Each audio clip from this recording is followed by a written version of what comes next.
19th, 2016 meeting minutes. And then the second is October 28th, 2016.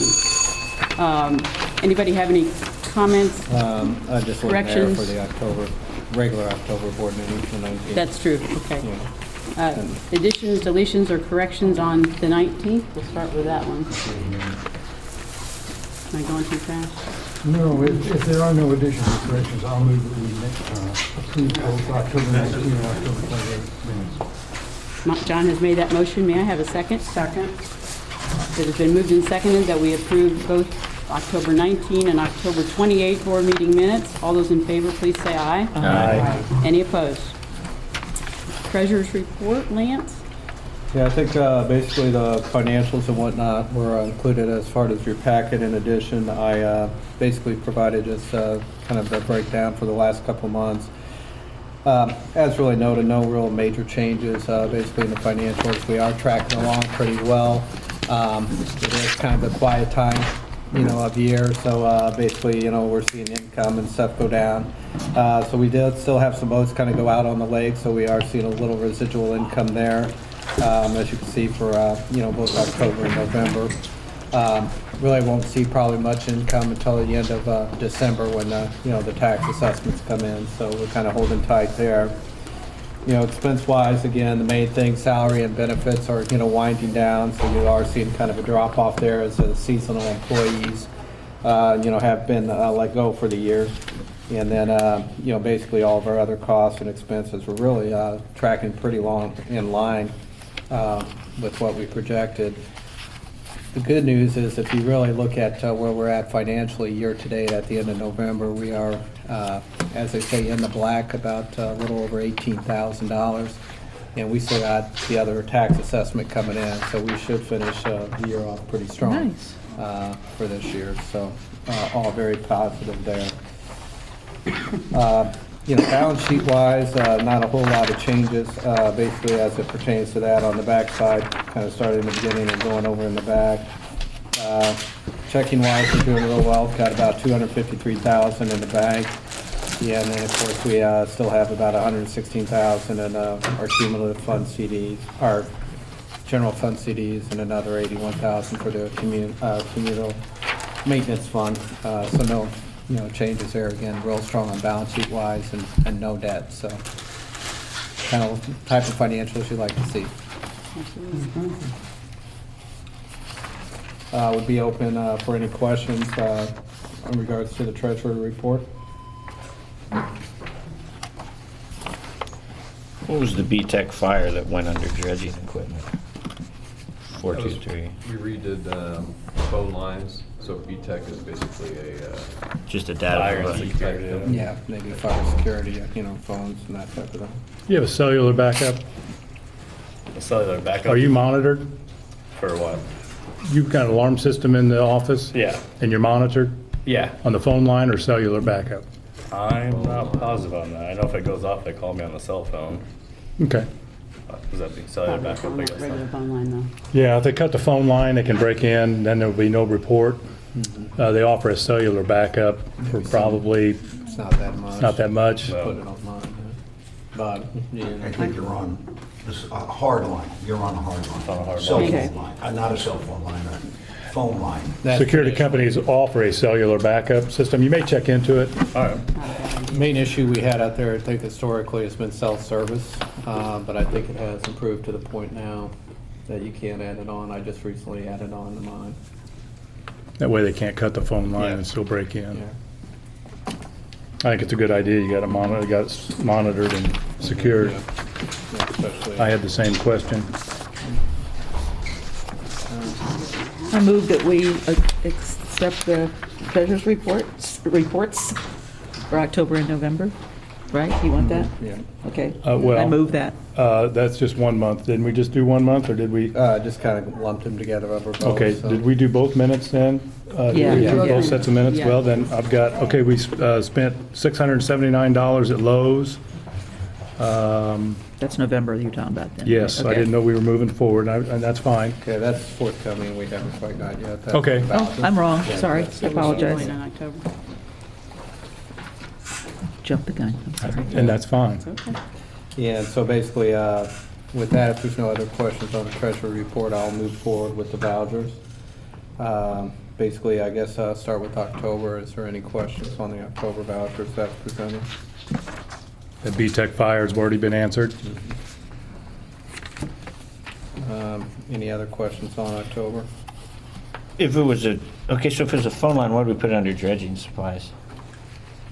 Isn't that what we had that one under? And I went out of turn too on that one. That is the B-Tech? The B-Tech. Yeah, dredging equipment, Yeah, item, we show it under 6240 building grounds, which is probably appropriate. well, Building and grounds, yeah. But But then then- it shows 6541 underneath that. dredging equipment. So that may be, we may need to just have Unless- Shirley up it all. Yeah, I can ask her to update that. Okay. It should be under building too. And if I can just, and I don't want to take a lot of time on this, but she must be using a outdated version of OneWrite Plus or Quicken or whatever, because, you know, if you'll notice, and I'm sure everybody's is like this, but at the end of every report, yeah, I'm not going to find it right now, or am I? Oh, here it is. She writes in, she has to total the amount. And there's ought to be a system in there where she could just, where we wouldn't have to do this. You could put a memo in there, updated the security system, changed the phone line, whatever. And then that wouldn't, that would certainly take from these questions at the I meeting. can Is ask that her something about that. that maybe we ought to look into? Yeah, I can ask her about that. And that B-Tech, it should go probably $10 in supplies, the building and grounds supplies, and then building and grounds repair with that 141.25. Yeah, That would be later. She has to do that every month. She has to, Yeah, a small synopsis of what some of the items are every would month, definitely she has to answer total more those by questions. hand. And I would think an accounting system would do that. But anyway, okay, that's all I have for October. Any quick questions? Any other questions for October? And if not, if I could have a motion for approval of allowance of vouchers as presented with the one correction. You know, I apologize, because I did get mixed up here. Steve's Pest Company, did we have the place sprayed or something? Yeah, they Okay. come out usually in the spring and the fall. Okay, that's all I have. Yeah. I'll second the motion that Susan gave for the vouchers for October. Now, Susan motioned for the treasurer's, I don't have. Oh, okay. Yeah. Apologize. Yeah, I'll that's make the okay. motion to approve the vouchers for October. I'll second that. All those in favor signify by saying aye. Aye. Opposed, same sign. And then I do not have a motion for And the then we need a treasurer's motion on treasurer's report. I'll make the motion for the October treasurer's report. Second for the. Second. Okay. And if I could have all those in favor signify by saying aye. Aye. Opposed, same sign. Okay, moving ahead, we do have allowance for vouchers for November for everyone's review. Any questions on that? Visa, $864. Again, building and grounds, dredging supplies.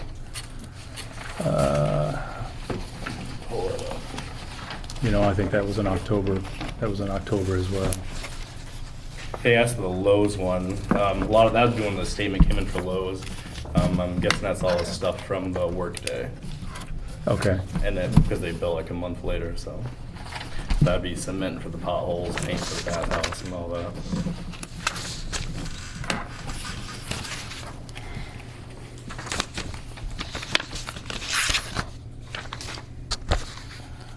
There was another Visa bill in November totaling $1,332. Dredging supplies, dredging equipment, understand postage. Dredging supplies for $778.81, dredging equipment $468.20. I mean, a lot of that could have been oil and stuff. I'd have to look once we get back. We do order. Could be the dually repair. Yeah, the 13, the one over the 13 would have been the dual repair. So that would be the dredging supplies. They had to redo the entire front end of that, brake And probably systems. the equipment repair, because I would have charged labor and Yeah. supplies separately. Okay. So we did have to go in and almost redo that entire front end on the dually. So. Yeah, again, if she could put in there a memo, Make it a lot easier. that would be nice. That's all I have for November. Any other questions for November? If I could have a motion for approval as the So vouchers moved. are presented? And a Seconded. second? Second? All those in favor signify by saying aye. Aye. Aye. Opposed, same sign.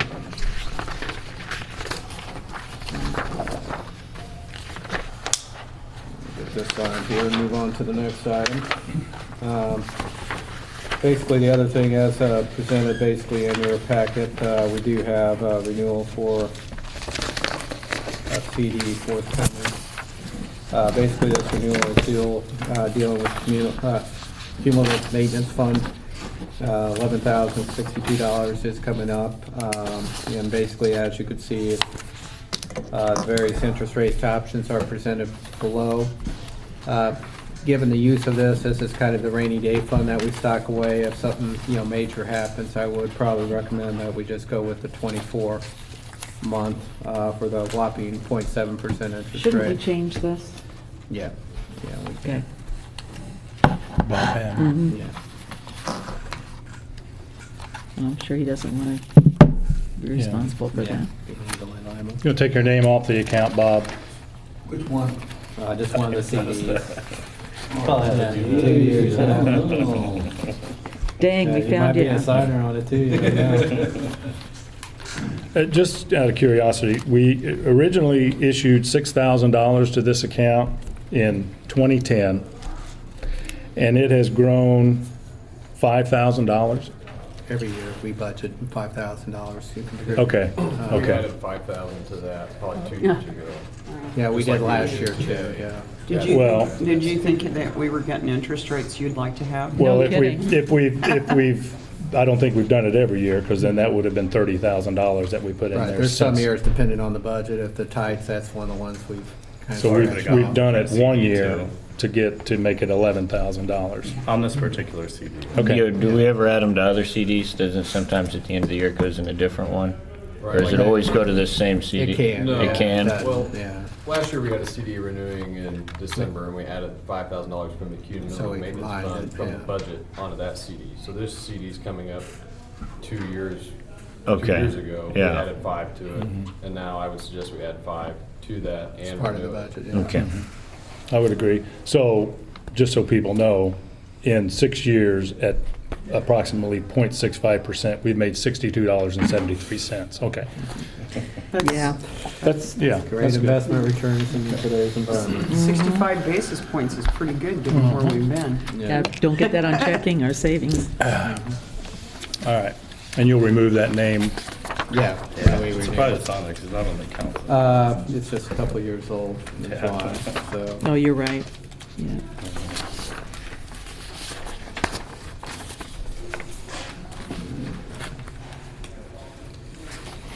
Yeah, and the other thing we basically have, let me pull up the right sheet here. As many of you know, at the, end of each year, basically we do have one cumulative fund that we basically draw from. So really, as part of the end of the year cleanup, we just have to go through and transfer from certain funds to other funds. So basically, I shouldn't say funds, but some of the line items to other line items on some that we overspent versus some that we underspent, so that we balance it out, at the end of the year. So basically, what's been presented to you is basically the transfer from the two accounts from debt service dredging loan, which we didn't use this year, $46,000, and then a contingency fund of $1175, and that we're basically going to go down and kind of add those to the various line items down below to kind of even them out so that they're all balanced. So basically, this is something that we just have to do every year, just kind of reconcile the books, so to speak. So I didn't know if there's any questions on what's been presented. We are taking a loan out to balance that out? No. Basically, since we did, we basically had a line item for a loan and we didn't use it. Okay. We're just taking the money that we initially allocated for that line item and just spreading it out over the other ones that Okay. we actually overspent a little bit. Okay, I get that. What was all the pages of the loan proceeds that followed that from People's Bank? You're looking at the ACH. Okay, So yeah, that's the next item on the agenda. oh, okay. I apologize. If you need a motion for the transfer of funds, Yes. I'll make that motion. I'll second it. All those in favor signify by saying aye. Aye. Opposed, same sign. I may have missed it, but I don't think we had a motion for the CD renewal for the $5,000. We didn't. CD. You're right. We didn't. You didn't? You're right. Okay. Back up a little bit, Lance, on Okay, the, next up, going back to the CD, if we could have I move that we adopt the CD +5. Plus 5. plus five, and you're going to add additional 5,000 to it. Okay. at 24 months. Yep, 24 months at 0.65%. Is that right? 0.65%. Yeah, 0.65. Was there a motion? There's Yeah, a I motion. just I'll made- second. All those in favor signify by saying aye. Aye. Opposed, same sign. Good job, Van Tassel. And I'm just going to say, keep us, I think it's at 0.7%, isn't it? no, it's at 0.65. No, we got a new renewal rate, 0.7. 0.7. Did we? Yeah. We're moving up in the world. All right. Yeah, we might have $70 in there then next year. Be still my heart. 24 is 0.6. Okay, Oh, yeah. I wish, 7%. Does that put us at direct deposit, Lance? Yes. Okay. Okay, we all ready? Any other questions? Okay. The other thing basically that you saw in your packet is basically what they call an ACH agreement, with People's State Bank. I didn't know if you wanted to explain a little bit about the purpose. Yeah, so we're looking at going to direct deposit instead of checks. I think the employees want it to just be a lot easier. So I went ahead and was talking with the accountant's office, and they got this agreement with us, and this is People's State Bank's agreement. Essentially what it does is it authorizes them to take money out of our account and credit it to other accounts. But essentially it's just for direct deposit, and it authorizes them to act as the base to send money out. So that'd be a system that would go through Shirley, where we submit our hours. Along with this, we're looking at going at a bi-weekly pay period.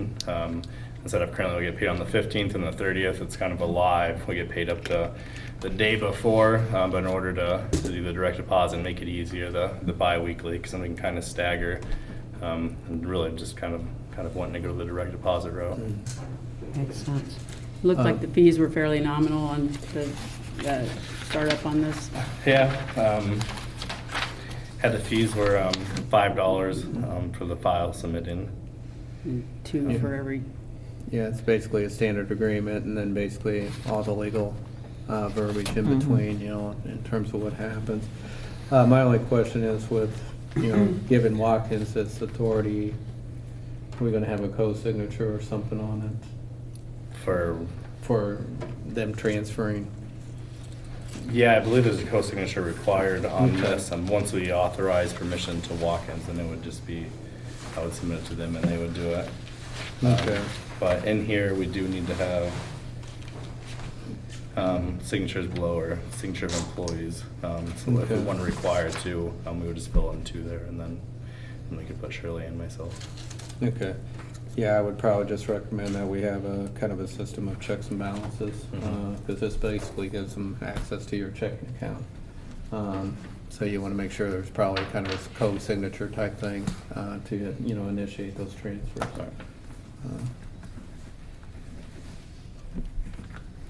There's nothing in the crazy conservancy accounting laws that touch on any of this. Surely other conservancy districts have direct deposit, you would think. Yeah. You would think all your city and Yeah, municipalities I would don't- have direct deposits. It yeah. has to be a bridge that's already been Yeah. crossed, so I don't remember seeing anything that, Most of it's going electronic. So it's really, it's just you're issuing an electronic check essentially instead of a paper check.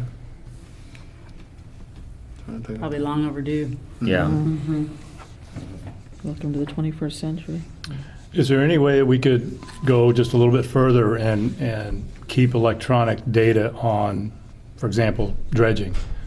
Rather than write it on a 3x5 card or whatever it is and bring it back in, but maybe get some tablets or something like that.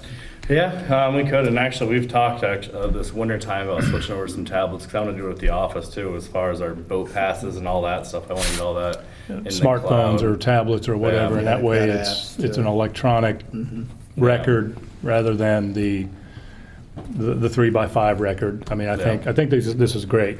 And we're moving into the 21st century. And then That's good. when people ask for records, it's right there. It's readily available. Yeah, You can use a Absolutely. smartphone or a tablet or. and we could input that from the cards, but also as we're looking into this, it'd be nice just to give them a tablet they could just punch in at the end of the day and stuff. So, Everything's right there. Yeah, and those tablets are cheap enough now. Oh, yeah, yeah. they're getting real cheap. Okay. Do you want a motion for this? Yeah, I like a motion, and I'm not sure how the pay scale or the pay schedule now is set up is by motion. So I'd like the motion to include the origination agreement and a biweekly pay period In the same motion. in the same motion. Will you make that motion? I will be glad. I'll make it. I don't know how to, I'll make whatever you said. Approve the origination agreement. And the biweekly pay. Yes. That's my motion. I'll second it. There we go. That was easy. All those in favor signify by saying aye. Aye. Opposed, same sign.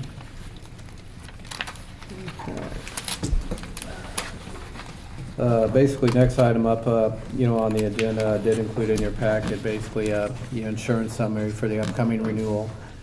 Basically, the Conservancy is on January 1st through January 1st renewal period. So we kind of gave you an update of a premium comparison. And then, basically a kind of a breakdown of the coverage comparisons compared to what we've had historically. As I explained, really premium-wise, I think we're seeing a little bit of a softening in the market in most lines with the exception of auto. And so the Conservancy renewal pretty much reflected that, fact. So we did see a little bit of a decrease, kind of going forward basically in the package, premiums this year as compared to the previous year. Again, the automobile did show a slight increase, but certainly not, out of line with what we've seen historically in the industry. Right now in the state of Indiana, commercial auto lines running at about 117% loss ratio, which basically means all your insurance carriers are generally kind of losing money on that particular line of business. And so we are seeing, some small, slight increases in that line as well. Not so much to do with Conservancy District, but just the industry overall. And then basically everything else was kind of falling a little bit, in line to, what we did historically there. Property coverages, basically we do offer coverages on all the various, buildings and structures around the Conservancy District. We do that under what we call a blanket, limit, so that, we're kind of covering them all together in one big, pot, so we could pull from limits from other buildings to certain buildings, kind of give us a little protection from a margin of error. They did increase that, slightly this year due to what we call an inflationary guard endorsement, so there is a slight increase up to $162,000 on the buildings. We have approximately about 12,000 in personal properties. If you turn the buildings upside down, that's kind of what falls out. And so, we do have some contents coverage and stuff of that nature. Again, we did this under a replacement cost coverage, so, basically it does put it back as new. And again, we have a $500, deductible, on that as well.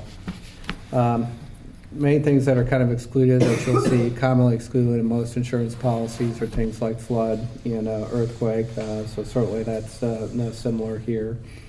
We do have a little bit of business income coverage and extra expense, so if we do have a loss and do lose a certain amount of income as a result of that particular loss, we do have coverage up to about $25,000 on that as well. And then you could kind of see some of the other miscellaneous coverages on the property side, that are included as really as part of the package as well. Kind of going to page 2, through Cincinnati Insurance, we did get what we call employee dishonesty coverage, and that's effectively a bond. It's a fidelity bond, so it is covers me, myself, Adam, whatnot, anybody that basically touches the money, on behalf of the Conservancy. So effectively, we're bonded up to $100,000, and we do have some, money for what they call monies and securities. If in the event we do get robbed or whatnot, up to about $10,000 there. Biggest change, we've seen this year is on the contractor's equipment. Obviously, we got the small barge involved, this year where we didn't have that last year. So, the contractor's equipment totals up to approaching about $500,000 now, $487,000 in total. I had a quick question on that, Lance. There's a sentence in there that says the equipment floater does not cover equipment while waterborne. I always knew that if something sank, we couldn't retrieve it, but shouldn't we have that kind of coverage? You do. There's Or we two just- sides of it. Okay, good. And so basically, anything like that is over the water, the barge, some of the excavating equipment and stuff, they actually have several different coverage forms, coverage A, B, Okay. and C. We do have that covered Okay, under okay. the waterborne. So the damage to the equipment itself would be, covered if it would sink. But again, the Just not the salvage of it, getting it retrieval, out, right. the Okay, retrieval all right. would not be. Thank you for that. And then again, the deductible on that is $1,000 on the equipment, and then the docks is $500 on that. Under the general liability coverage, we are carrying about $1 million limits, basically in the general occurrence limit and general aggregate, as reflected there. We do have some coverage, for for damages if we would rent a place, things of that nature, up to about $50,000. But due to the nature, we really don't have any medical payments coverage. So, if somebody would get injured, at the park or on the lake, and they have to make a claim and prove negligence against us, for us to prove it. And then it, would fall underneath the liability policy in that regards. Errors and omissions liability is pretty broad reaching, but it does cover wrongful acts, if, basically as part of our processes, if we do make an error or whatnot, and suit is filed against us, we do have that covered under there up to $1 million as well. And then, we do kind of touch upon some, law enforcement and things of that nature. So we do have coverage for civil rights and things of that if anybody would, bring suit against us on that regards as well. Okay. Any questions or anything so far on any of that? The last one, incidental life-saving and rescue services. There's been instances if somebody, you perform CPR and you save them, that they turn around and sue you. So, Included. They include it, yeah. So if that happens, we would be covered. Okay. Board and employees? Yeah. Okay. Yeah, anybody really acting on behalf of the Conservancy. Conservancy District, it could even be a volunteer in that regard. Okay. The other thing that's kind of coming up is directors and officers coverage. That actually comes up. We have that a little bit differently. It's on a 3-year policy. So it is coming up actually for its annual 3-year renewal this year. So basically, these rates would be good up to 2020, if we could believe that. But we do carry $1 million in directors and officers liability, and also included in that is $1 million in employment practices. So again, that covers us as a board in our fiduciary duty and what we do. Pretty broad reaching in that regard.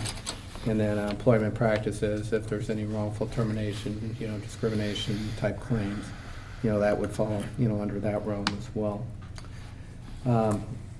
We do have basically the automobiles coverage up to about $1 million on the new truck, and then the dually, we do carry full coverage on those with $250, $500 deductibles.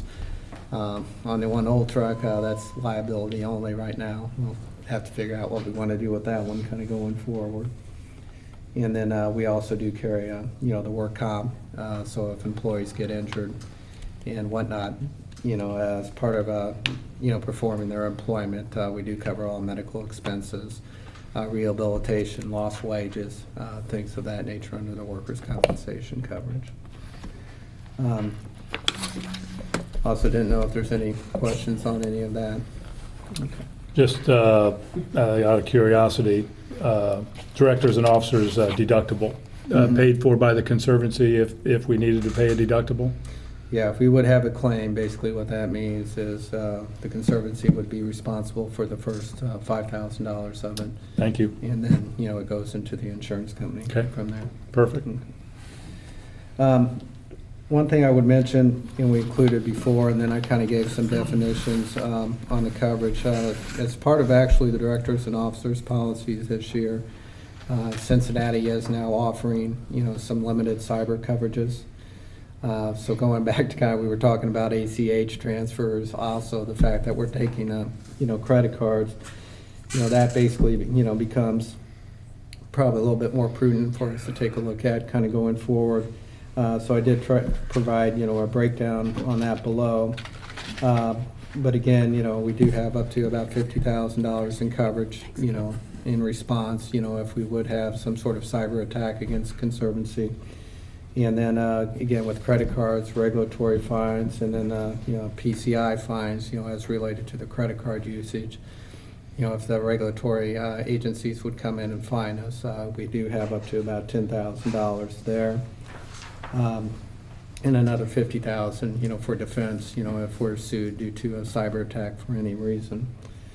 Identity theft is also there, $25,000. We've seen instances where, basically somebody represents themselves as being the Conservancy district and, runs up a pretty quick bill on that, so they do cover that as well. So that, basically is included under the 559, optional quote. And then the $300 an optional quote basically gives us into a little bit more of the network security, basically as it pertains, if we get attacked in our systems, and help them recover those systems as well. So you see they've got about 100,000 coverage there for a computer attack. And then basically data recreation, they get up to about 5,000. And they also give, about $5,000 of public relations, coverage as well. So again, it's an option probably to be discussed, by the board. Certainly, we're seeing tremendous amount of, unfortunately, activity on this side right now, and a tremendous amount of claims coming in as it relates to cyber. So these figures would be In addition changed to that? Okay, all right. A couple other things I just included. Again, we talked about the breakdown of the buildings. I did include a statement of values of how, we derive those figures. We also included just kind of a breakdown of the autos and the equipment that we do have listed currently right now on that end. Just a typo at the bottom, number 13, you got 40-inch barge. Oh, yeah. Won't be doing a lot of dredging with that. No. And then the page above that, there's no contents on the restrooms. Just curious, we did put about $5,000 or $7,000 in the restroom. It's all attached. Okay, so it's So not. the minute, you screw it into the building, it becomes Okay. part of the building. Thank you. All right. Kind of back to Pam's question, just a few notes. Basically, equipment floater does cover, the waterborne equipment, but just doesn't cover the salvage of it. We talked a little bit about employment, practices. And, we did kind of, also on the last page, did market it out to a variety of different carriers this year. Several of our brokerage relationships, in addition to Travelers, it does a lot of municipalities. Right now, basically, when they kind of learned the pricing that Bliss McKnight's has, they just weren't competitive. And so they basically declined, to quote for mainly those reasons. A couple things, to think about for consideration that Conservancy, currently doesn't have that could create, potential gaps. We mentioned the cyber liability. That is something that is excluded under the general liability policy. And then the other thing just is pollution. We try to, use, basically as environmentally free or friendly, type products that we can. But, obviously we do have diesel fuel and stuff around the lake. And if that would ever get out, that could potentially become a pollution liability as well. Mm-hmm. And basically by definition, pollution means, anything that's in a form that it shouldn't be. So if you have a 200-gallon milk truck going across the causeway and it leaks into the lake, that's pollution. So it's just something to kind of take into consideration going forward, that is one of the gaps that we currently have, in the policy as well. That seems like a potentially large gap. Yeah. Can be.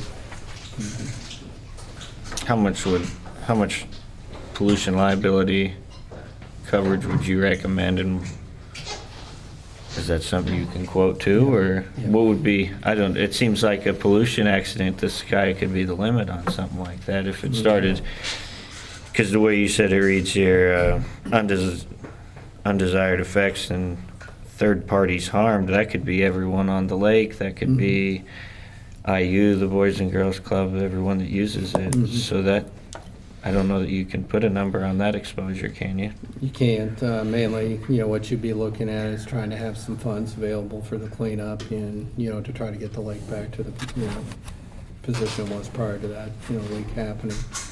And so, a lot of those policies start out in the $1 million, plus limits. And you could kind of build up there, from there. But yeah, that, is something that we could definitely take a look at. Yeah, I would think that would need to be on our policy. Now, we have $25,000 coverage for pollutant cleanup and removal in our policy. That's a catch-22. There's basically a caveat in that it has to be caused by a covered cause of loss. It has to be, I'm sorry. It has to Covered be, cause of the lake has to be caused by a covered cause of loss. So a lot of that came up in, you think about the old oil furnaces, they had the big oil tanks up there, and then if you had a fire, you had a double whammy of the fire and then the oil leaking out as a result of it. So that would be an example of where that pollution coverage would come in.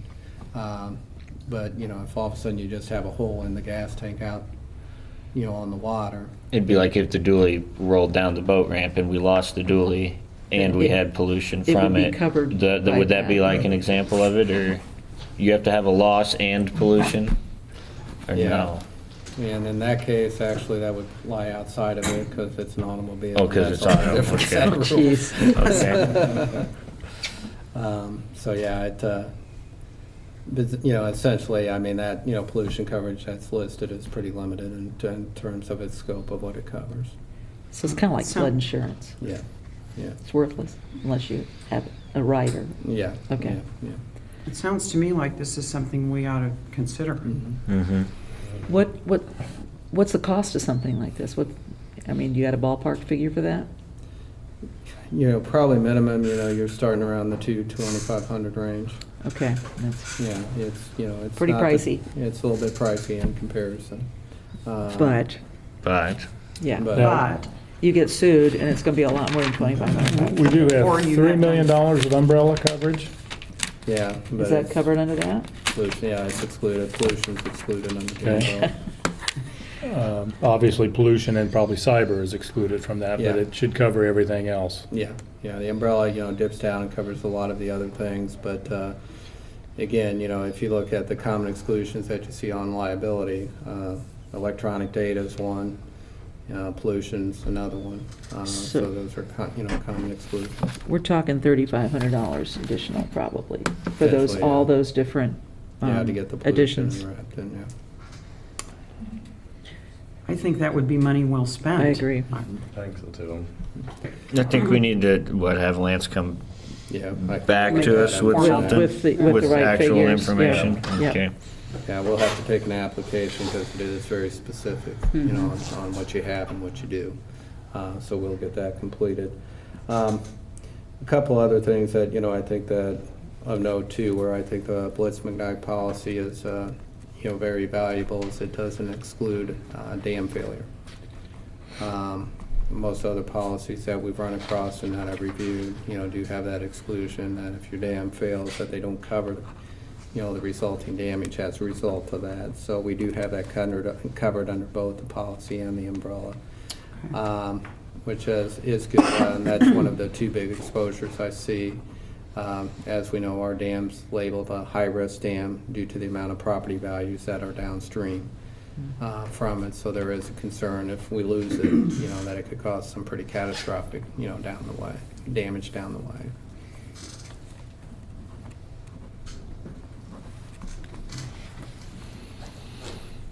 Thanks, Lance. Any other questions or anything?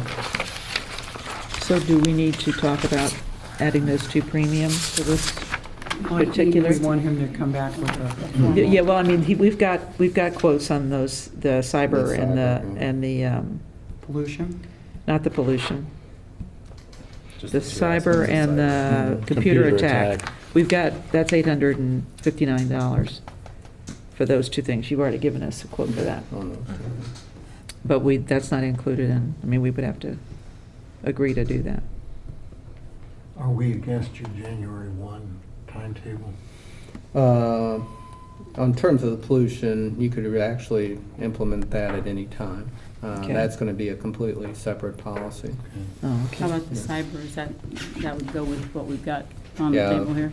The cyber is part of the directors and officers, but that could be also endorsed on at any time. Okay. Okay. If our herbicide people spill their herbicide in the lake, are we Liable in for the that. chain of problem there? To the answer, yeah. I mean, they could basically, if somebody files suit, they're probably going to sue everybody. Yeah. But I know that they do a real good job in the office of getting certificates of insurance and naming us as a additional insured. And so what that does, and the additional insured obligates their liability policy Okay. to cover us in addition to them. So that's very critical, and I know that they do a good job of that in the office. So you're looking for a motion? Yeah, yeah. I move that we accept this insurance quote with the addition for the cyber and the cyber liability. The additional $859? Yeah. Okay. Second? Discussion? It is, yeah, any further discussion on that? I guess I have to be the one to call the vote. Yeah, on that. yeah, I got to abstain. It has been moved and seconded that we accept the current insurance proposal with the addition of the 800 and, what was it, 95? $859. $859, yeah. Dyslexia. Cyber policy. All in favor, please say aye. Aye. Any opposed? Motion carried. Abstain, yep. Okay, Lance abstained. Thank you. Okay. The next item on the agenda is the 2017 board meeting dates resolution, which we passed, it's Resolution 10-1605. Another case. You have a copy of that in your packet, Mike, you've got it printed out in front of you. So in October, we approved our dates and times and location, but we're in a bit of a transitional period here, and Adam is going to outline for you some of the options he's been looking into for our new meeting location, because we will not be at the Benton This is Center. one option. Stay here for the year. The other option, I have heard back from the City of Bloomington Utilities. They're not utilizing the building on Wednesdays and Thursdays. The idea of Thursdays came up. There were some discrepancies with availability of people that were applying for district director positions. It seemed like a lot of people, the Thursday later in the work week was easier to make meetings. So I went ahead and asked the City of Bloomington Utilities about the availability of Wednesdays and Thursdays. We do need to at least update the resolution as we're no longer at Benton Township Senior Center. So I would like to invite some discussion between the board so we can decide what we want to go on. We really do need to get this passed and get a location and time set so we can advertise this for next year. So I would recommend that we come to an agreement this meeting so we can advertise. Is CBU okay with 6 PM? Because I think that is definitely. Yes, they were okay with better 6 time PM. Me and James will have to go and do a security training. Essentially, they'll have to have somebody let us in, then when we leave, they have a control room, and they'll have to lock up the building and make sure everybody's out afterwards. But they were fine with a 6 PM time. How to use a key. Before we have this discussion, whichever way I vote can affect who represents my district. So I'm going to abstain from the vote, and I'm going to abstain from this conversation. Seems good. What about the Boys and Girls Club? I will only talk to them once, but they don't maintain the property throughout the winter time. The space wasn't that large, so I would kind of count that out. They didn't really seem too interested. So the parking is the big issue? Yeah, no parking, and then no maintenance of the roads during the winter time. So Yeah, they pretty much shut it down seasonally. And I don't know what their facility is, but one of the things that I saw as kind of a blessing, if you will, in our having to change venues was that we might get someplace where we had better access to technology for when we do presentations and things like that. So I know the CBU is probably better equipped. Yes, they do have for that kind of thing. projectors in there and all that. Would we be so. meeting in their main meeting area, which I've been to just one time, but it was very, very nice. I believe so. When you head in the building, I think if you head straight back, there's a room right there. Actually, we had the IEAP dam safety training in there. It'll be one of those rooms. It's comparable to the size. It's a little bit bigger than we were at the seniors building. But it's all rectangle tabletops, and they have projectors in there and the screens, and so it'd be a room just like that. And once I go in there, they told me to come back once I have the dates locked down. Then they would show me the room and go over everything. Correct me. Well, and I'm sorry. And I think originally, the LLCD did meet there. Okay. Until I think when that burned down is when we had to find Yeah, another that room home. is no longer there. Yeah. Is this paid parking? Do we have to pay for parking? No. No, they have a parking lot, a free Okay, parking lot. because I've never, Would they also have the ability for people who wanted to call in and listen to the meeting to be able to do that? Would they have teleconferencing? I am not positive on that. Okay, Guess you could ask. but maybe. yeah. Maybe. That'd be very I think nice. there'd be a good chance of it, because I believe you can call in. Because- so. I don't know where Mike was going with his question about the Boys and Girls Club, but it will, going into town, so to speak, will make it more difficult for some people to attend meetings at different times. So if we had that capability, if people had that capability to call in and listen to the meeting, that would be good. Might even encourage participation. Mhm. Well, let's talk about the day a little bit. John, I guess, Tuesdays and Thursdays is so similar that I'm good for either one. And I think Laura is too. okay. Mary Jane?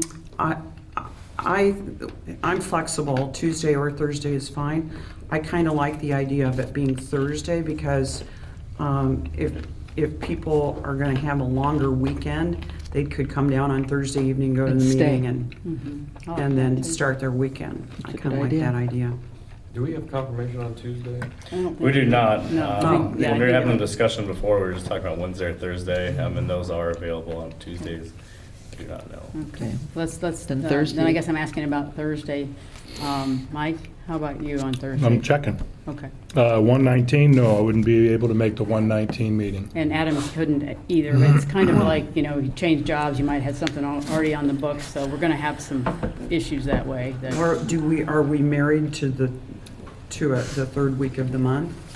I have a conflict with the third week of the month, so we have to do 3 or 4. I would be hard pressed to do 3 and would ask that we consider the 4th week. Yeah, the first two, really, we don't get the financials generally until the second week into the month, so the first two would kind of be out. So it'd be the So the third or fourth fourth. week? The 4th? The Thursday of the fourth week, Yeah. are we looking at, 26th. are we still looking at February 2nd as the annual meeting? That would move it, would that move We then? wouldn't. Because that's only a week later. It's a usually only, Thursday. yeah, but it's usually only 2 weeks anyway. Anyway. We usually do it the first Wednesday of the day. month. So it doesn't it'd be the really- first okay. And it's a Thursday. different thing, so I think that's okay. The first Tuesday is the 7th. But it won't be the 7th, Tuesdays. It won't be Tuesdays. But The second be and third Thursday. Thursday. Yeah, that's the 9th. Sorry. So what day in February? As of now, the first is the first Wednesday, so it'd be the second if we went to Thursdays. Okay, so I can make that one. So the fourth week on a Thursday is 126. I can make it, now I can make that one. all right. So that's what I have to. So 23rd is the fourth, no, I can make the February meeting. Our 1, bylaws 2, don't. 3. I can't make the Not a big deal with 23rd. Bylaws. March, I cannot make Okay. the March meeting. 1, 2, 3, 4. I can make the April meeting. 1, 2, 3. Cannot make the May meeting. That's the 25th. So that's 2 no's through May. Of course, the other meetings will be Saturdays at the shelter house. Yeah, those are Correct. the Yeah, same. I won't Those make stay the the same. 24th. Through May, I won't be able to attend 2 meetings. Okay. You want me to continue? Well, I guess what I would say is let me finish with you weighing in, and I'm good. you're good? Yeah. I don't like that two are out. I think is this gonna be ongoing, or is this just because it's changing now? Do you know what I'm saying? Will I you- work one day and off two. Okay, Saturday's my Kelly day. 31 years on the job, I got a Saturday Kelly day. So I work every third Thursday. And sometimes it falls on a work day and sometimes it doesn't. It just happens that, so, but staying on the fourth Thursday. But saying on the fourth Thursday. Would be better. Works for you, and here's an example. General. I'm green.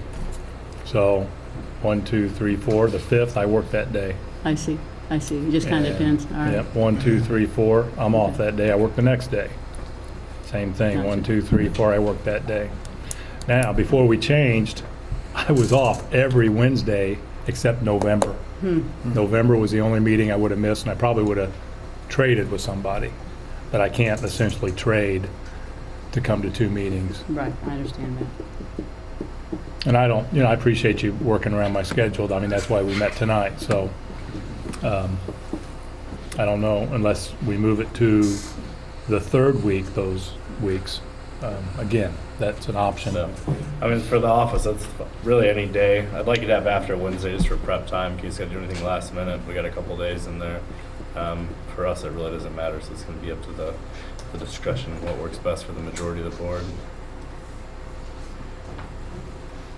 So I would ask that the March and May meeting be moved to the third week, if that doesn't affect anyone's attendance. It will affect you on. That will, but I'd be willing to compromise and somehow, maybe even split it. Okay. Because I'll have to miss, I could try to move some things around, but I'll have to miss a Well, third your- Thursday. your Third third- Thursday, the third your- weeks are my problem. your third But weeks, okay. I can be flexible so that we don't I don't want somebody missing more than need be missed. Well, That's not that's good. very fair. Okay, Okay, yeah, deal? All Yeah. right, thanks. thank you. Do we So- need then to make a new motion? Well, let me go through the rest of the calendar. Oh, I'm sorry, go ahead. Well, Well, could I just say that, everybody may have conflicts down the road, but Yeah. maybe we could deal with those at another, you can look at your schedule and then come back. so go ahead and do the first 6 months now? Well, no, I'm saying, let's just say we're gonna get to a new place and then we'll work through those times that you can't be. Okay, And change them, and I can flex okay, Yeah. back to the third week when you need me to. So I mean, ideally, if that's okay. that's fine with me. ideally, we would set Or, all the dates for the whole year, and then 6 months from now, we could, at the June meeting, we could adjust the meeting dates at that time. Yeah. It would be nice to have, we need to have dates set For the whole year. for the Right, so we can- advertisement. Right. But just like we did for this meeting tonight, Mike let us Sure. know a couple months ago that he had a conflict, so we switched for this evening, so. so we're talking the fourth Thursday, With some exceptions. with some exceptions, but. 2.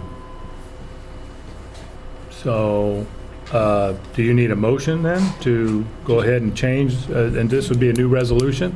No, we already passed the Oh, resolution, fine. it'll just be an amendment, we'll just be amending the resolution. We have a So question. John has a question.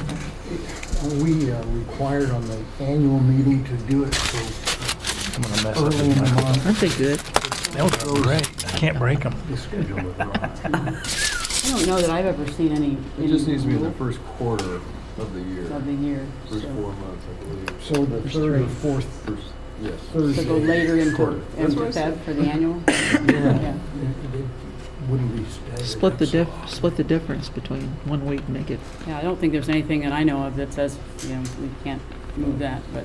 But I do have to give them a schedule, for the year, so we need to I need to request, We need it- all the they- 4 they need it. Thursdays, and, we can't expect every board member to make it every time, so I would just have we either do the 3rd Thursday, or the 4th Thursday, or Wednesday, and kind of schedule that out that way. I'm not sure facilities like if we're calling all the time. Sure, well, it's not Yeah. good, it's not good for our public either. No. It's habit is better than changing around. So, that being said, I'm out on the third Thursdays across the board.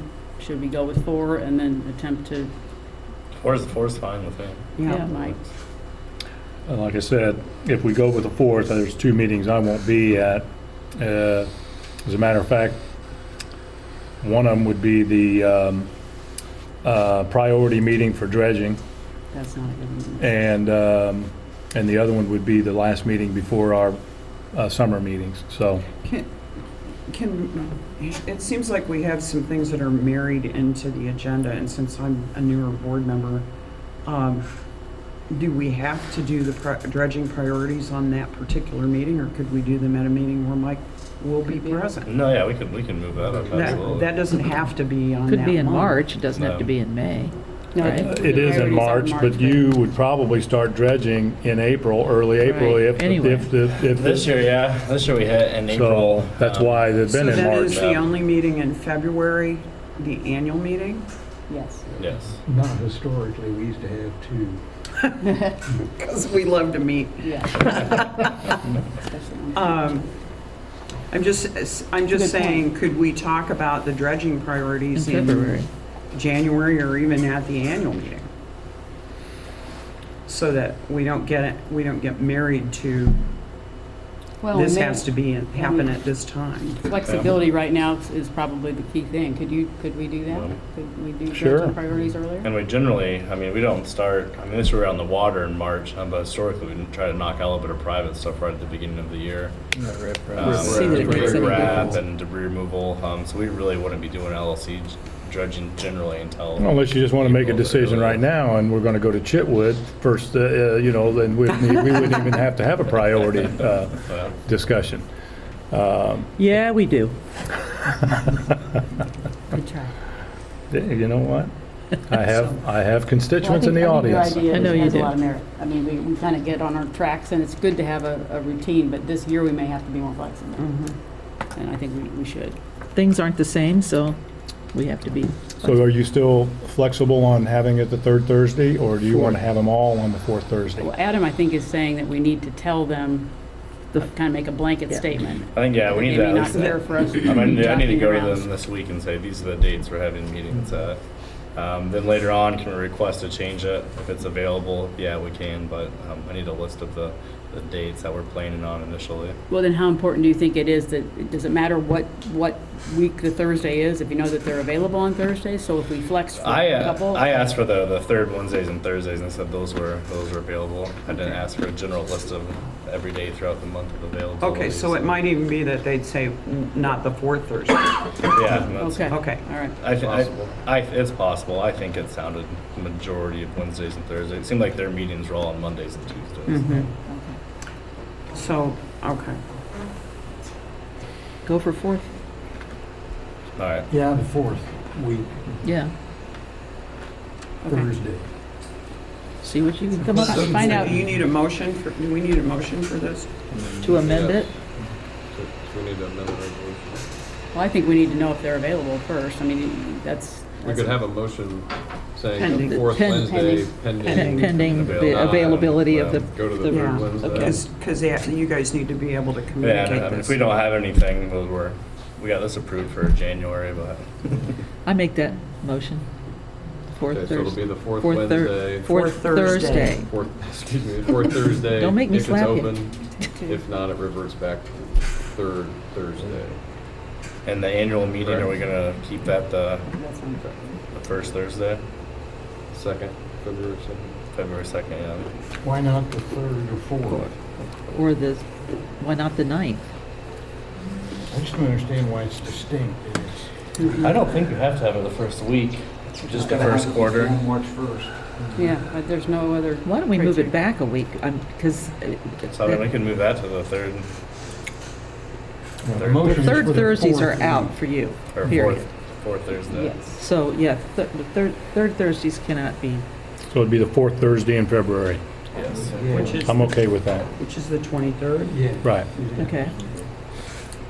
And I would ask that we do the dredging priorities on that date. Okay. At the annual meeting. Well, now, here's a bummer on that. A couple of these board members aren't going to Be new.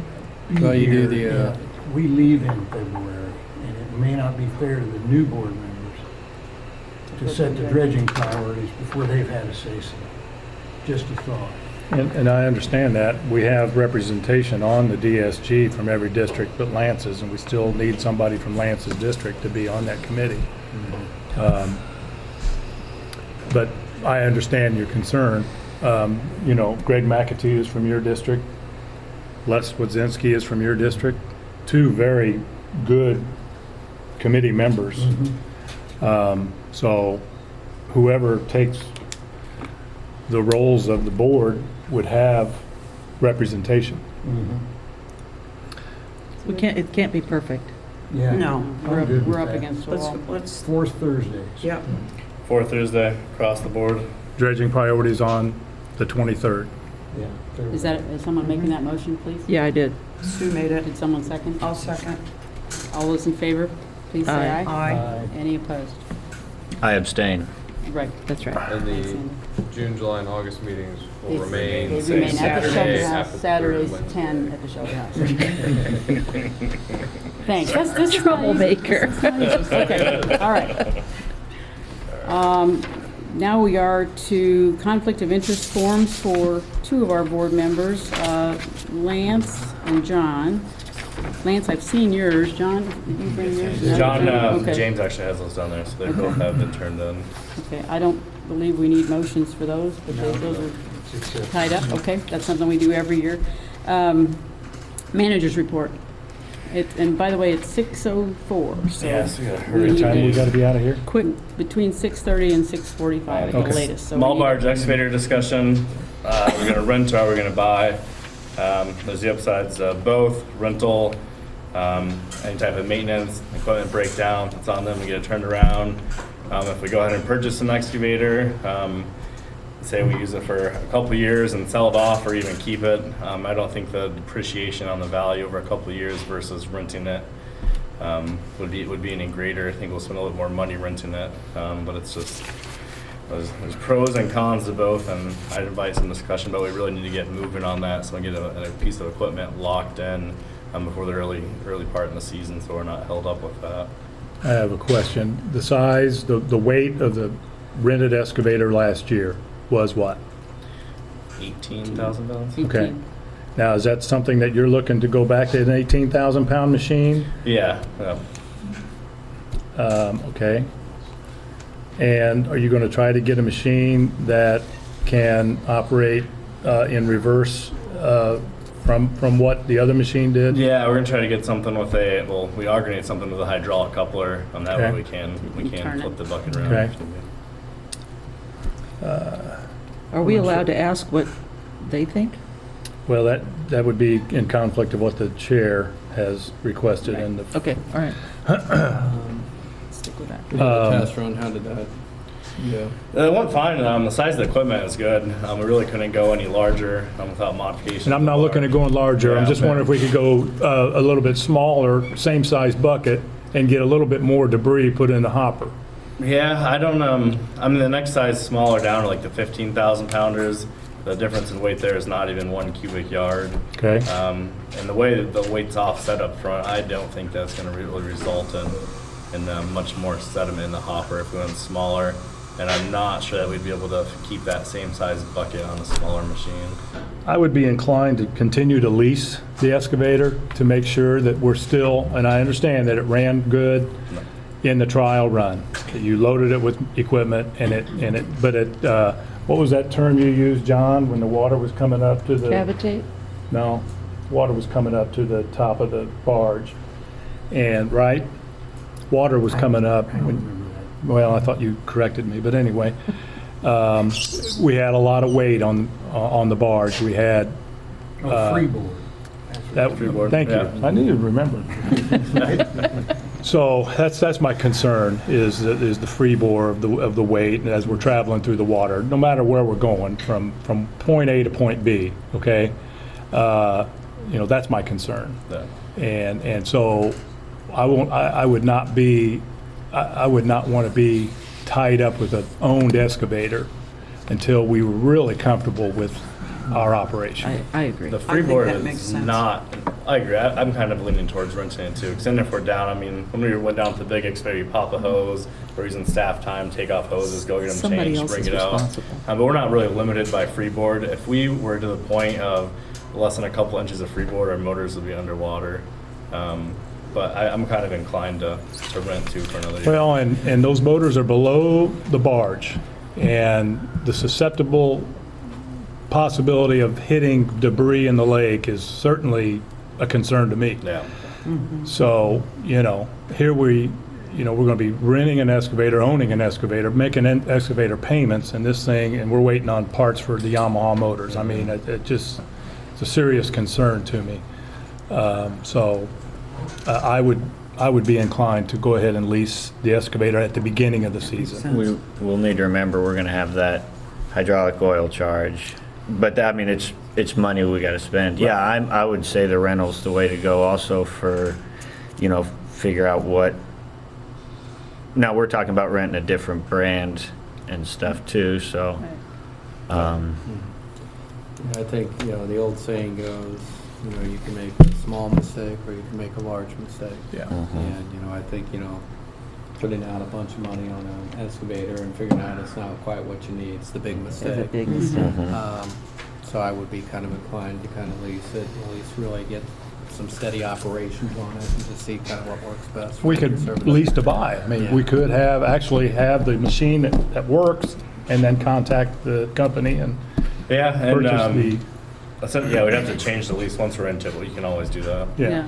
if we Plus, really we've like seen it. the amount of dredging hours we've wasted on the large equipment with our operators fixing stuff, whereas Yeah. we could spend dredging hours on dredging, not dredging hours on hose repair and cylinder repair Yeah. and stuff like that. That makes good sense. Do you need a motion? Let's go ahead and get a motion.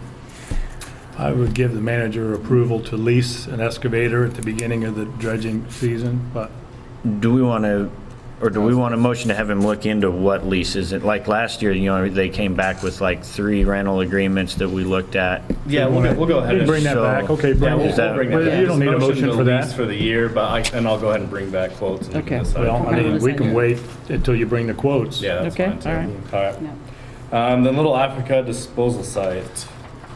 I do have, I was talking with Commonwealth Engineering. They're actually the guys that did our original disposal site study. Found places around the area. And I was talking with them about designing the disposal site and getting acquiring the Rule 5 permit. Their quote came back at $36,000. So this is just for the design and for the permitting for the site. This is not even any money on the ground as far as developing the site. And on the old site, we spent about $50,000, and I bet it'll be about the same because the road is so long. Actually coming into the stone cost and ramp costs are going to be a lot of the money. So if we do go ahead and do something like this, even another little quote, I mean, we're going to be looking at upwards of $70,000 to develop a site between the site plan, the permitting, and actually developing the site. And that'll be quite a bit of hours. I personally feel that we should not develop the site this year. I think as we move forward with the planning committee, the strategic planning committee, if we're going to be using it in the future, that's something to revisit as we're looking at other sites. But as far as developing the site this winter time for next year, I feel that we should not do that. Didn't the city kind of push back on it too? Yeah, and the city hasn't said no, but they said they suggest we don't spend money prepping to develop the site now because they are getting a lot of feedback from the Audubon Society I and other bet. people I utilizing bet. that area. I totally agree.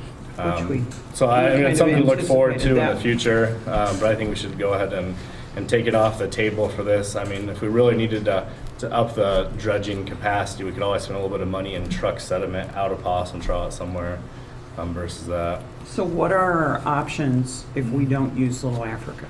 Possum Trot. Okay.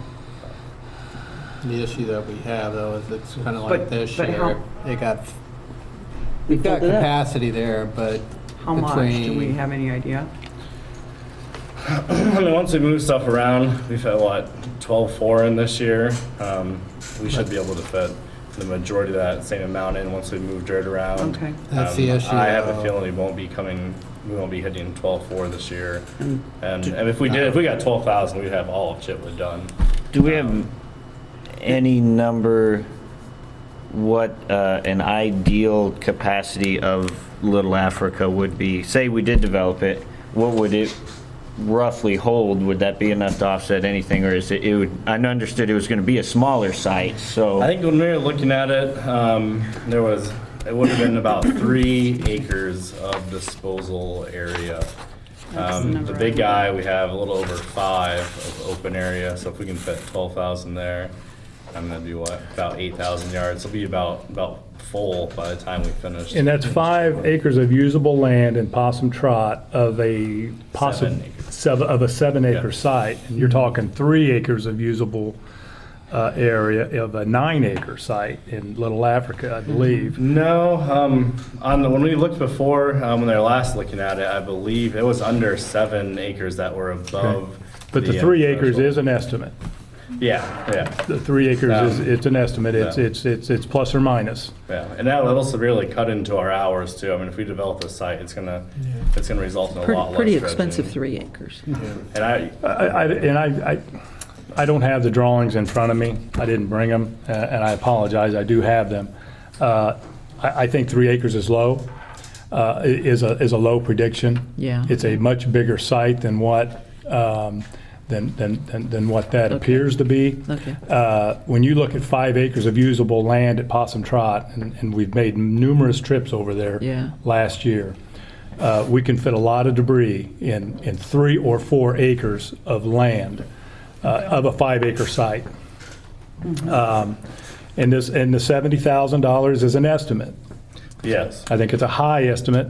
I think, and I'm just going to put this out there to the board, I think it's $36,000 for an engineering study to get the permitting and whatever else needs to be done is money well spent for a second disposal site.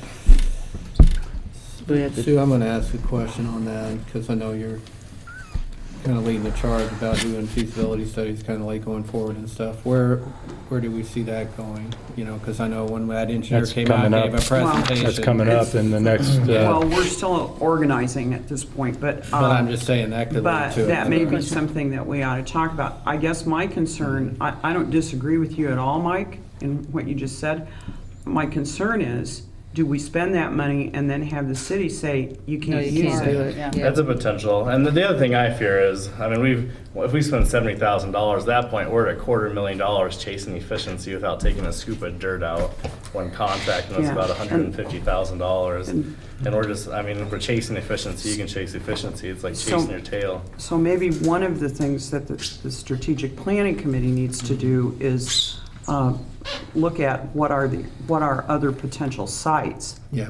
Sure. I think there's an opportunity here too, because obviously the city of Bloomington owns a ton of ground around the lake, and, you know, they own the lake.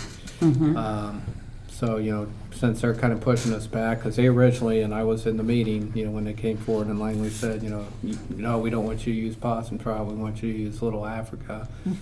You know, I think we have an opportunity to kind of work and partner with them, saying, can you help us identify other areas that we can go to? Was there a size that the city liked for the Little Africa? Didn't they make a recommendation of size, or was there something about the There was- permitting that there was? talk of the west end of Little Africa where it's wetlands.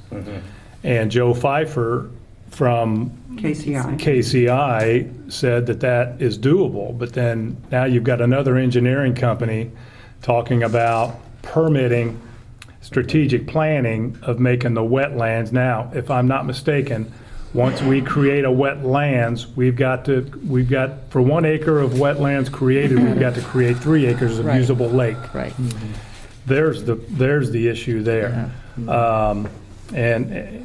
You know, I'm just looking at just a little shorter distance to dispose if we do get into the east end. Now, I am okay if the strategic planning committee is going to be looking at, you know, maybe other a priority on getting the west end of Little Africa as a disposal wetlands area, and then try to come up with another 3 acres of usable lake. I'm okay with that, if that is where the planning committee is looking to. Well, we have not had a meeting yet. Right. We've got to do this. We're putting the cart Yeah. before the horse. And I don't We've think we got should to take it have. off have the to table do the completely. planning As we before we move can- forward and look for other disposal Okay. sites, So- I mean, it's a good site. And All I right. guess As the far as other, developing it for next year. and I guess the other thing I would throw into the discussion is KCI is already doing this sedimentation study Right. that we've never talked about in a board meeting exactly. So maybe instead of going and hiring another firm, we just continue to hitch our wagon to their star. I'm glad we're talking about it. I'm not looking at making a motion or doing anything like that, but I'm glad we're talking about it. And I think the figures, again, just, I'll be quiet, is I think they're high. I think the 70,000 is high, and I think the 3 acres is low. And that's all I'll say about Okay. that. Okay. Good points. Good I points. think we need to try to put a baseline. So essentially, obviously going to Little Africa is shorter. That's going to save money. Obviously going to Possum Trot, it's already developed. So where is a break-even number that we feel is safe to spend to, if developing Little Africa to the finish was 5,000, it'd be obvious that is the way to go, and it will save us money in the long run. And if developing Little Africa was $1 million, obviously it wouldn't be worth it. We would. So we almost need to try to figure. I want to deviate from protocol for just 1 second. Bob, do you remember what you paid to have Possum Trot developed? Oh, yeah, it was, well, I think their plan of $35,000 from Commonwealth is way out of whack to do the Rule 5. Just give me a number. Was it 70,000? Was it? We spent about 10 or 12,000 to do our plan, okay? The engineering plan that they're wanting 35,000. Site prep? Then we probably, over the years, and you could go back and probably look the numbers up, we go over the years, we probably put $100,000 Thank into you. that place. You answered my question. And that's exactly, you said old site 50,000. Again, we've got to really look at the numbers here. It was $100,000. But he was looking at the initial cost. And we don't know what those were. We don't know what those were. Yeah, it was over 50,000 for stone and for tree removal. Correct. You said old site cost 50,000. It was more than 50,000. Well, just for initial setup and construction. I understand. So the initial here's 36,000, which the final product's going to be 70,000. So when you put those numbers in everybody's heads, it makes people spin. So the initial is 36,000, where the old site was 50,000. The final product of the old site being developed with stone and ramps and everything else could have been upwards of 80. Okay. So that's what it's still a discussion. I just wanted people to know that whatever engineering company comes in and develops it, we're going to have upfront costs of somewhere at $30,000 or $40,000. And that's what KCI even said. Well, I think. we're under a time constraint here, guys. Yeah, we need to, Okay. Yeah. appreciate all the thoughts. I just want to table that. I don't want anybody to think we're going to have Little Africa developed at the beginning of dredging season. No. So. Oh, I don't see how it's going to A happen. little bit. But- Next up, the sluice gate. The company, the Kentucky Cowboys we used to use, went out of business for the sluice gate inspection. That was their name? No, that's what That was their nickname. They used to be able to do the inspection for about $3,500. I started shopping around. The first quote I got for the sluice gate inspection was $14,000. Holy crap. The next one came in at $11,000, and I finally tracked down a company out of Wisconsin, which was $7,200.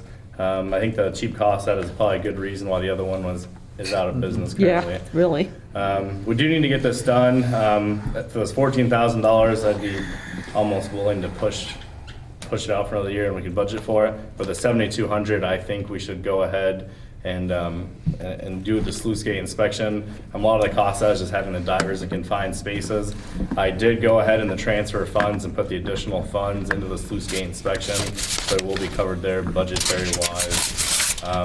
So I guess since it was so much more over $3,500, I just wanted to bring it to the board and get approval to move forward with the $7,200, Do you have Fortunately, any we don't feel? have a choice. $7,276. Yeah, are We we don't have bound what? to do it every 2 years by our?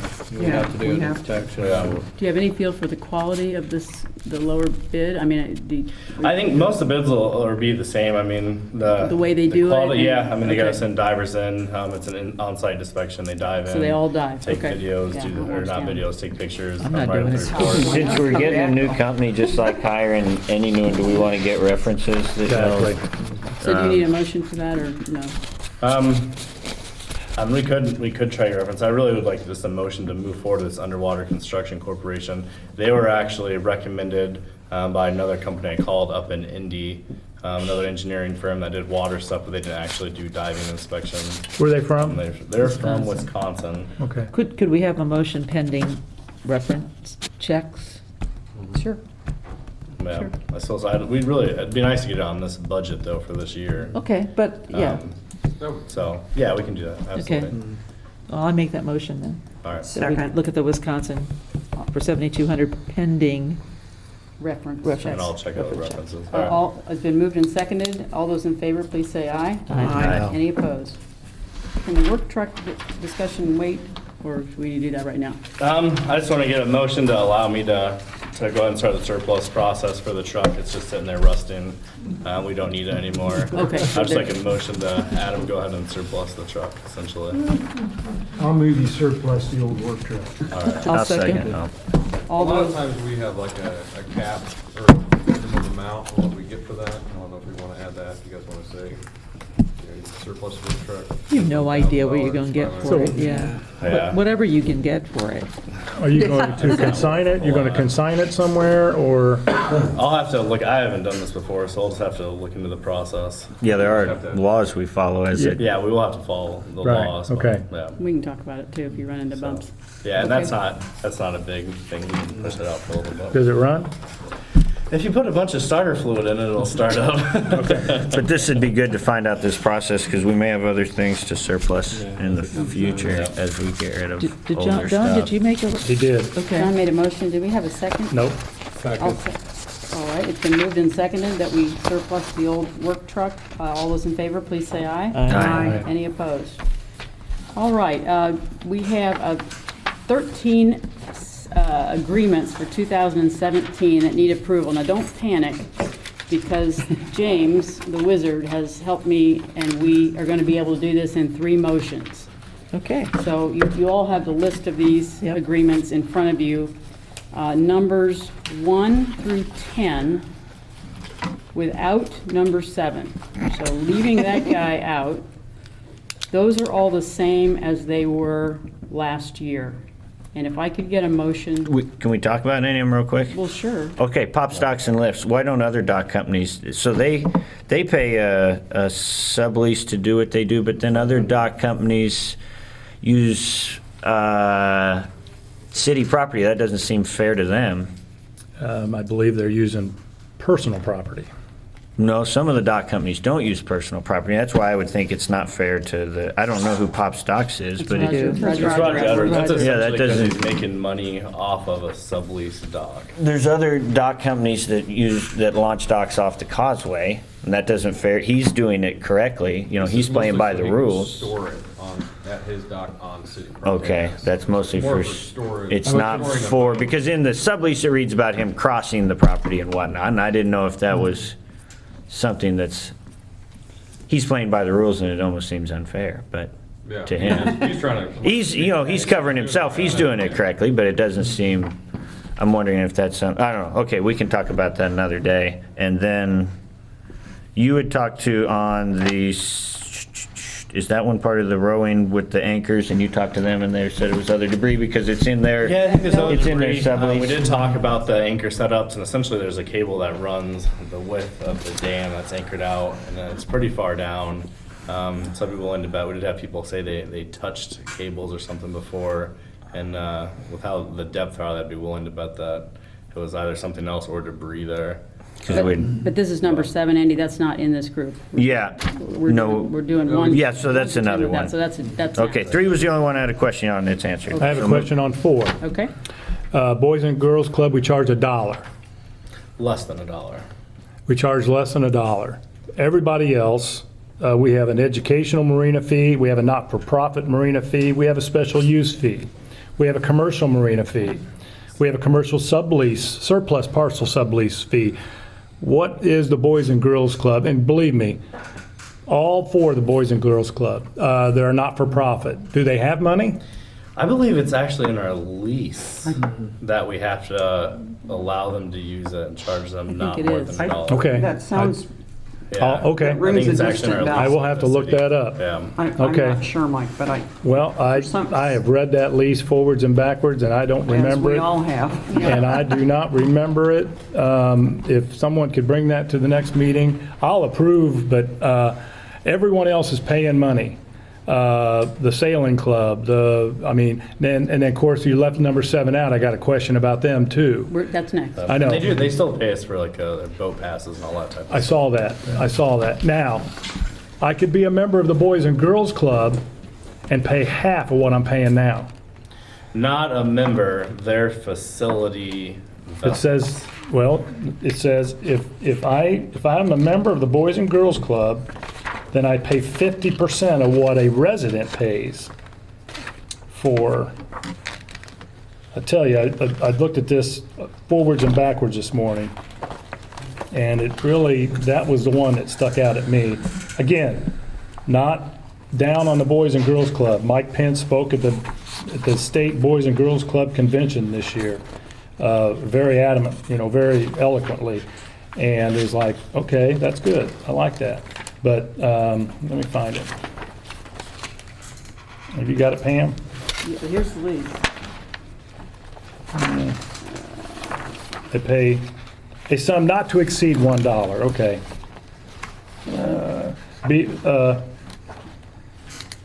Boys and Girls Club will be required to purchase all appropriate LLCD annual resident boat passes at a 50% reduction. Yeah, so the Boys and Girls Club. Yeah, well, if I was a member of the Boys and Girls Club, or my son, or whoever was a member of the Boys and Girls Club, they could purchase a boat pass for half of what I pay. Is that right? It says, no, I mean, if your boat was kept there for their use. Well, it's a sticker. It doesn't say member, it says the Boys and Girls Club. Okay, and so how many stickers do they purchase? A handful. I think just, one. Yeah. Okay, they just purchased one? Yeah, one, maybe two. Okay.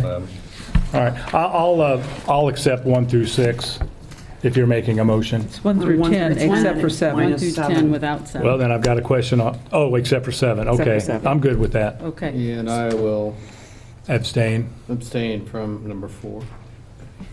Oh, I currently serve on the you board got there. too many conflicts. Yeah. Okay.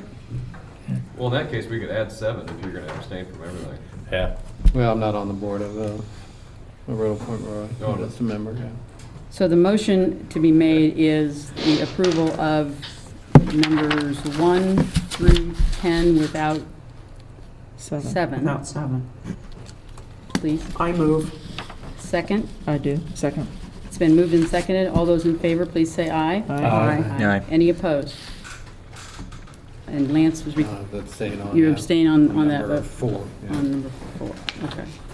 So, motion number 2 then is number 11, which is First Insurance Group, and number 7, which is the Riddle Point Park Use Agreement, also known as RPRA, not to be confused No, with I other. thought Yeah, that was really. You had a the question on 7. rowing. Riddle Point Rowing Association. Okay, yes, now, who are they affiliated with, and why do they pay 0?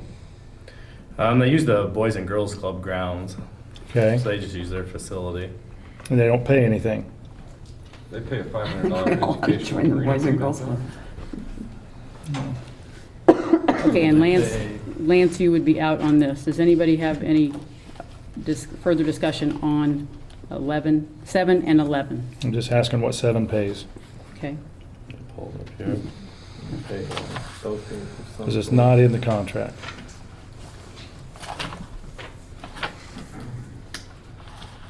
What's that on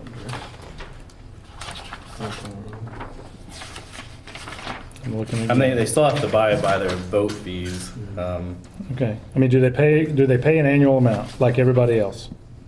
No, I mean, they use the Boys and Girls Club's facilities. So they don't pay anything? So they fall under any of the rules that we have with the Boys and Girls Club that we Well, they don't would fall remember? under that special use fee, I guess. Which that's why I'm curious, Hold on. it's, While they're It trying to says find the that. educational marina fee shall be paid to the LCD in full by the 15th day of March. That'd be the marina fee, $1,000, educational discount, 500. 50%. So 500, your boat slips, and your boat fees. That's what page So is that? that's Second page, very top. No, I'm on the wrong one. Oh, I saw it. I just think that we, as a board, we need to really think about these. I'm okay with it. I just, we're talking about revenue.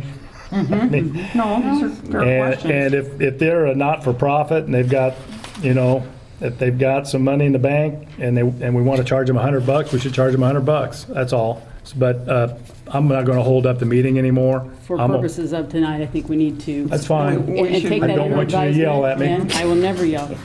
Well, maybe not. I'm good. Go ahead. We need to look at it, though, in the Let's do future. look at it, Mike. It's All a right. good point. And as we go forward, I'm all about that. So the motion that I need is for number 7, And the Riddle 11. Point, and number 11, the First Insurance Group, approval of those agreements for 2017. So moved. I'll second. All in favor, please say aye. Aye. Any opposed? Last but not least. Abstain. Lance abstained. Note the record that Lance abstained. Number 11. On 11 and 7. Last but not least, Shell Marina, number 12 and 13, and in this instance, John will need to abstain. So moved. Second? I'll second. All those in favor, please say aye. Aye. Any opposed? Thank you. Board election update. Real quick, if we're going to rediscuss some of these that like he wants to, can we also rediscuss the fishing Roger? fee? Because we had bad information. The accountant had a wrong line item on the fishing thing. Okay, that we talked So about when we were all looking at that, last- we were looking at bad numbers. So just Two another times ago. meeting, yeah, when Okay. we did touch on those, let's add that in there. James, Okay. we make notes of those for future agenda and remind me. Thank you. All right, the board election update, unopposed right now, so there's not going to be an actual election. District 1, Michael Kitzling. District 5, Les Wadzinski. And District 4, Laura Shell. They'll all be running unopposed. And that's the manager's Thank report. you. All right, Mary Jane, we are going to get to you. The Strategic Planning Committee Okay. update. Okay, this is going to be very brief. We are, as I said earlier, still in the organization stages, and I have gotten commitments from a number of people to join the committee. In addition to Pam and me, it will be Lance, John Shell, Les Wadzinski, Malcolm McClure, and Susan Snyder-Salmon so far.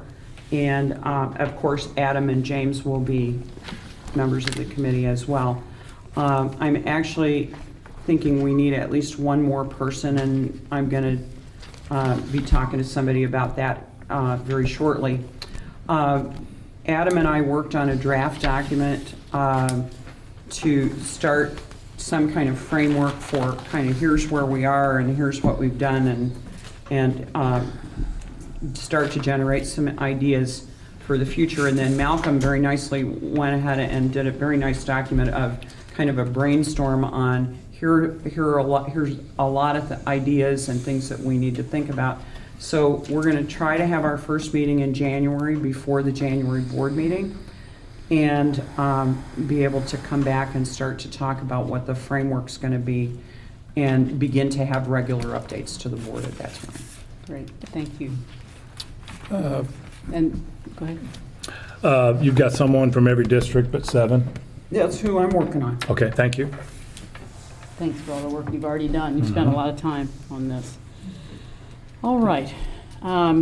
We have a couple of minutes. I want to commend you all. This is a very different look, different arrangement, and you all have been very patient. If you have questions, comments, now's the time. I'd ask that you keep them to the agenda items of this evening and keep them fairly brief so that we can respect the time boundaries, which are about 5 to 6 more minutes. With that, I'll open it to the floor. Oh, come on, really? Nobody? I'll ask a question. Where is the next potential board meeting? Where is The City of Bloomington Utilities, it is, Behind the high school. yeah, behind the high school. Which high school? Yeah. Well, that doesn't tell me anything. Just tell me it's in Bloomington. How about an address? Thank you. I don't know where it is either. It's off of South 37, just by close to high school. Yes, Susan? Bloomington North or Bloomington South? South. South. Miller and Henderson. Miller and Henderson. Okay. Yes, Susan? And the parking lot's under construction off of Miller, so you want to come in the back way on Henderson. I just did a whole section. I want to applaud the board for the change and your work and very much appreciate the efficiency of the process. I really beg that you speak slowly and loud enough so that I had to turn my hearing aids up high. Okay. Okay. Mumbling and not speaking clearly, Mike, is not a problem, is very I've got a problem? difficult for No, you're not a problem. No, you're not a problem. I'm sorry. And Then it hang will on. help us be more behaved, I think, if we can understand the conversation that is taking place. So, just a request. I think the acoustics, from what my limited memory is, are better at CBU. They may be even elevated. If you're in the hearing room, there's actually a nice little palatial estate for you all, and it is wired for service, so that's really nice, and has wireless, which is great, because I couldn't get the board back in here. It kept crashing. But I had the same trouble. acoustics aside, slower, deliberative speech will be very helpful. Yes, ma'am? I know I can do that. KCI and the sedimentation study. Can you remind what KCI stands for? Michael? It was the two founding members that are no longer with the company, and I can't tell you what their names are. Joe Pfeiffer would have to tell you. They just broke it down to KCI. It's Two People's Names Incorporated, and they are an engineering firm. They engineer everything, roads, lakes. They are a complete engineering company. They have a website. You can go to kci.com. They have a website, wonderful web, and they have an Indianapolis office. They have a Wisconsin office. The guy that we're talking to is from Wisconsin. Sorry, that might have been your answer. Did but I that answer your question? No, you know more than I do. Besides, they can hear you. That's right. I thought Was I that slow talked really enough? Susan, I was teasing you. I'm sorry. Well, I said, and it's a good thing he said it because we can hear him. Yeah. Thank you all for coming. Happy holidays. Wait, do we have to adjourn? Oh, motion to adjourn, sorry. I'll move to adjourn. Second? Second. All those in favor? Aye. Merry Christmas.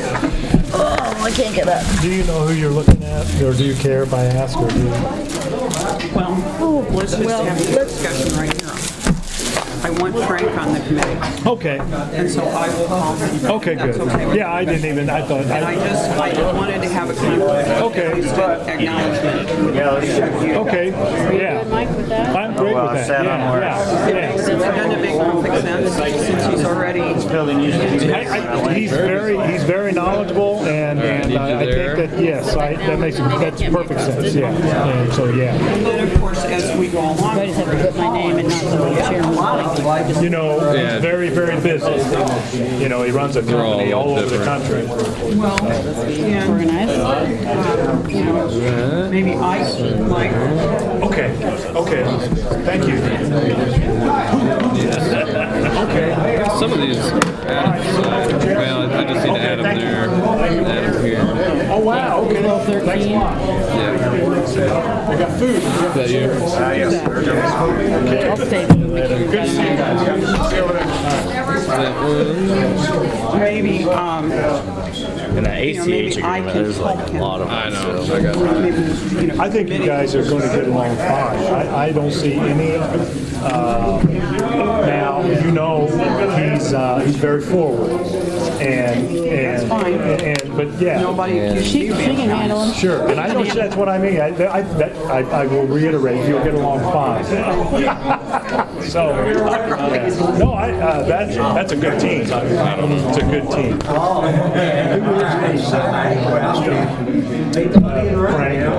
Frank Obermeyer, he did he's an engineer. He speaks engineer. You're very good. Yes, on this one. Frank Obermeyer. He was real good. You know, like nobody. You said a bunch of banks have really been doing Right. refinancing and stuff. You're actually giving me a huge raise. But, Oh, there you go. I'm kidding. gonna add on. I'm obviously for this. despite the fact that Now you're looking at this trusting. No, that's fine. Yeah, and some of this will fill No, out. that's gonna be fine. I just don't want to come dredging time. Just make sure. We'll fill this out later. I'll talk to Lance about the exposure limits. Yeah, okay.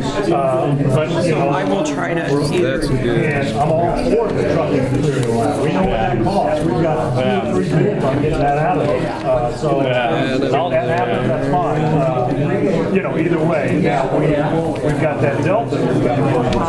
Yeah. So, Some of these you don't need. Right. Some of them, they don't want me. I think I want that. Maybe covered in that. And that one looks good. I'll get to run through this. Right. And we should be all set. And that's why. Worried about not being respectful, getting out of And I think that really should be Yeah, a that is- discussion moving forward to a strategic plan. Yeah. all right. Okay, so. And I think it'll leverage us too, because like there's that area near Possum Trot that we got shut down for that huge field. And this may help us leverage to grab a larger site potentially. Yeah, across the street. Now we can leverage that a little bit. This is what you gotta do. I would prefer you go to Little Africa rather than. You do. Yes. See you, Lance. When you, in your report, don't talk to them, talk to us.